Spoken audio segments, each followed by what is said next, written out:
मुली होत्या. एकीला माझ्यावर लय प्रेम होतं. तिला माहिती होतं की मी असं आहे नाही का, थोडक्यात याड आहे. तिला मी लय आवडायचो आणि मला जी मुलगी आवडायची तिला मी नाही आवडायचो.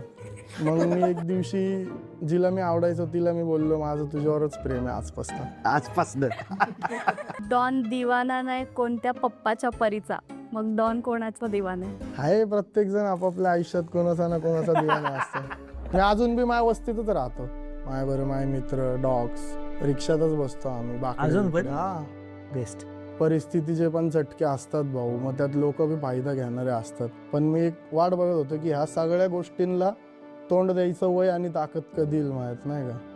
मग ती जेव्हा आली मग मी फुटलो भाऊ. मग मला जसं फुटायचं होतं मी फुटलो. पहिलं हमालीचं काम करायचो मी, मग त्यानंतर हाऊसकीपिंगचं काम केलं. पाण्याच्या कंपनीत कामाला होतं, बाटल्या वगैरे वाटायला. मग हळूहळू साऊंडच्या कामाला लागलो मी. सामान टेम्पोतनं काढायचं, ठेवायचं, साईडला थांबायचं. मग बाकी काय ते करल तो DJ करल नाही का. मग तिथं थांबून थोडं म्युझिकमध्ये इंटरेस्ट वाढलं माझं. स्वतःची गोष्ट रिप्रेझेंट करणं किंवा दुसऱ्याचं काय दत्तक घेणं ह्यातले फरक आहे नाही का. मला बी कुठंतरी चांगल्या कामाला लागायचं होतं. इंटरव्ह्यूज वगैरेला जायचं होतं. मी बोलतानाच मराठी बोलायचो. मग ते मला म्हणायचे मराठी नको बोलू. मग मी उठून यायचो तिथनं नाही का. कागदावर